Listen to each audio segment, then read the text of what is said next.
Alors ici, vous êtes dans un lieu qui a été créé en novembre 2017 à l'initiative de notre association qui regroupe 17 centonniers du territoire, et c'est un lieu où vous allez retrouver bien entendu toutes les collines provençales et puis chaque particularité des centonniers, du plus petit centon de puce qui font à peu près 2 cm jusqu'au centon habillé de 30 cm.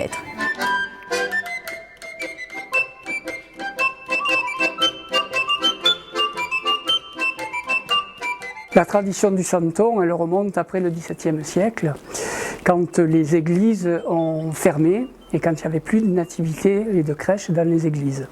Donc le peuple a décidé de se faire ces petits santons, qui les faisaient en terre, qui les faisaient en mie de pain ou autre chose, pour les avoir chez eux. Et petit à petit, la tradition, notamment en Provence, est venue sur de la fabrication de santons en argile, qui au départ n'étaient pas cuits, et qui, par la suite, ont été cuits aux alentours du XIXe siècle. Et pourquoi aujourd'hui, Aubagne, capitale mondiale du santon? Parce qu'on a la chance d'avoir Thérèse Neveu, qui était notre ancêtre, qui a mis en place justement le santon cuit et maintenant décoré. Si vous venez au village des Santons, vous verrez que dans aucun village, il y a une nativité. C'est fait exprès. Alors, pour 2 raisons. D'abord parce que nous avons voulu respecter la laïcité et montrer surtout notre savoir-faire. Ce n'a pas toujours une connotation religieuse, c'est aussi le travail et la valorisation aussi de la Provence et au travers de ces santons. Et pour autant, la deuxième raison qui était la plus essentielle, c'était la mise en valeur de ces nativités.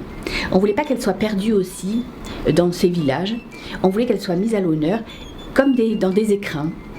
Et ainsi, on peut, dans cet univers qui est très finalement cocoon, mettre en valeur cette particularité de ces nativités, et ainsi on voit le détail et l'interprétation de chacun.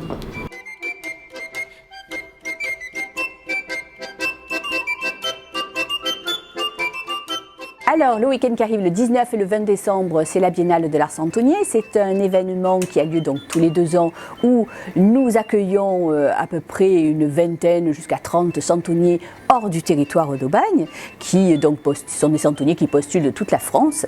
Et cette année, nous avons une vingtaine de santonniers qui vont venir nous rejoindre, ce qui va grossir le groupe et l'exposition de santons, puisque nous sommes là depuis le 4 décembre aussi en tant que santonniers et céramistes du territoire. Nous exposons sur la place d'Aubagne comme d'habitude.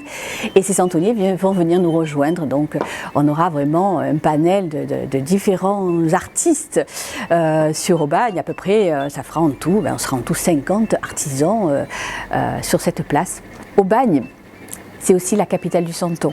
Aubagne est connue quasiment dans le monde entier pour ses santons. Et c'est rendre hommage aussi que d'accueillir ces gens qui viennent à l'extérieur d'Aubagne, c'est vraiment rendre hommage à cet artisanat qui est vraiment spécifique du sud de la France.